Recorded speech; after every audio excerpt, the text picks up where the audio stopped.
नमस्कार। आज हम भारत के सफर पर एक नज़र डालेंगे, जहां कुछ चुनौतियां हैं, कुछ सांस्कृतिक पहलू हैं और भविष्य को लेकर नई खोजें भी हो रही हैं।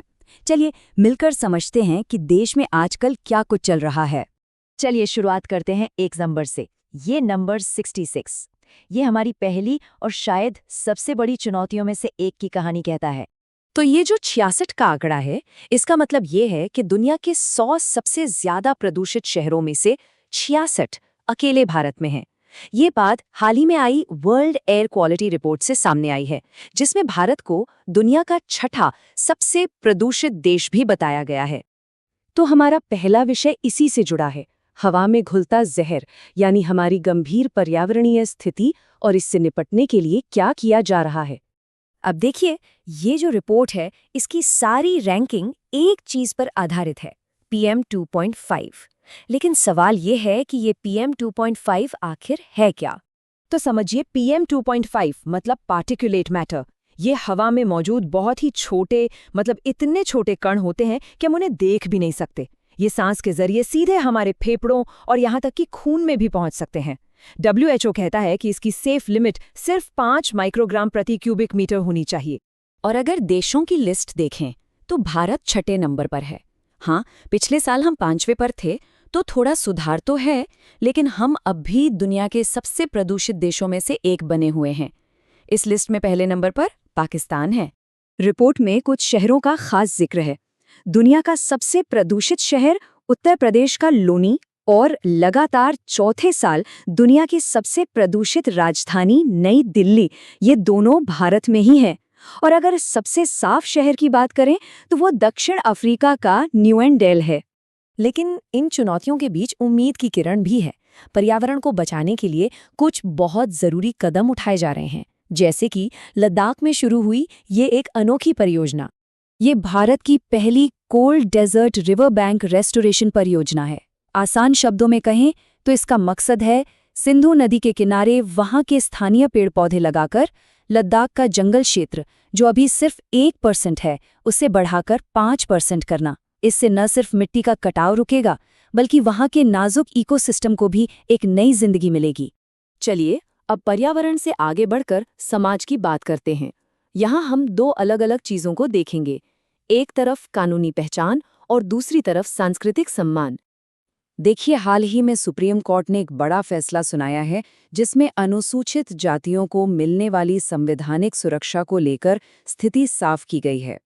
कोर्ट का कहना है कि SC का दर्जा सिर्फ हिंदू, सिख या बौद्ध धर्म को मानने वालों के लिए ही है। इसका सीधा मतलब ये है कि अगर अनुसूचित जाति का कोई व्यक्ति धर्म बदलकर ईसाई या इस्लाम अपना लेता है, तो उसका SC स्टेटस खत्म हो जाएगा और स्टेटस के साथ साथ आरक्षण जैसे सभी सरकारी फायदे भी खत्म हो जाएंगे। अच्छा, ये फैसला हमारे संविधान के अनुच्छेद 341 पर आधारित है। तो एक तरफ जहां पहचान को कानूनों और कोर्ट के फैसलों से तय किया जा रहा है, वहीं दूसरी तरफ साहित्यिक दुनिया में सांस्कृतिक सम्मान को सेलिब्रेट किया जा रहा है। जी हाँ, भारत के सबसे बड़े साहित्यिक सम्मानों में से एक 35वां सरस्वती सम्मान इस साल बंगाली लेखक राम कुमार मुखोपाध्याय को दिया जाएगा।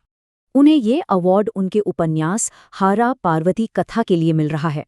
ये नॉवल ग्रामीण समाज के लोगों के संघर्ष और उनके आपसी रिश्तों की एक बहुत ही गहरी तस्वीर पेश करता है। अच्छा, अब समाज से आगे बढ़कर भविष्य की ओर देखते हैं और ये समझने की कोशिश करते हैं कि भारत टेक्नोलॉजी का इस्तेमाल करके स्वास्थ्य की बड़ी चुनौतियों से कैसे निपट रहा है। तो यहाँ एक बहुत ही कमाल की पहल सामने आई है, जिसका नाम है गर्भइनी। ये एक AI टूल है जो समय से पहले जन्म के खतरे की भविष्यवाणी कर सकता है। इसके लिए दक्षिण एशिया का सबसे बड़ा डेटाबेस बनाया गया है, जिसमें 12,000 गर्भवती महिलाओं की जानकारी है। ये AI टूल इस डेटा का विश्लेषण करके बता सकता है कि प्रीमैच्योर बर्थ का खतरा किससे है। सोचिए, इससे कितनी जानें बचाई जा सकती हैं। और चलिए अब इस चर्चा को एक सकारात्मक मोड़ पर खत्म करते हैं और कला और खेल की दुनिया में हाल में मिली कुछ शानदार कामयाबियों को देखते हैं। नई दिल्ली को एक ग्लोबल फिल्म हब बनाने की दिशा में एक बड़ा कदम उठाया गया है। शहर में पहली बार अंतर्राष्ट्रीय फिल्म फेस्टिवल का आयोजन हुआ, जिसमें 130 फिल्में दिखाई गईं और साथ ही हमारे सिनेमा के लेजेंड्स धर्मेंद्र जी, शर्मिला टैगोर जी और नंदामुरी बालकृष्णा को लाइफ टाइम अचीवमेंट अवार्ड से नवाजा गया।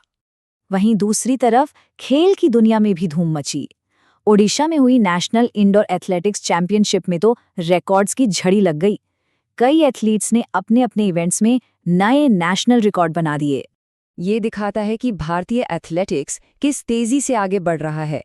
बर्निका एलन ने महिलाओं के पोल वॉल्ट में, जी रिगन ने पुरुषों के पोल वॉल्ट में और गुरिंदरवीर सिंह ने पुरुषों की 60 मीटर की दौड़ में सबने नए राष्ट्रीय कीर्तिमान स्थापित किए हैं। तो प्रदूषण की चुनौती से लेकर पहचान की बहस तक और भविष्य की टेक्नोलॉजी से लेकर खेल के मैदान में नए रिकॉर्ड बनाने तक, भारत का ये सफर एक साथ कई कहानियां कह रहा है। इसमें विरोधाभास भी है और प्रगति भी, और ये सफर एक बड़ा सवाल पीछे छोड़ जाता है कि इन चुनौतियों और उपलब्धियों के बीच भारत का आने वाला कल आखिर कैसा होगा।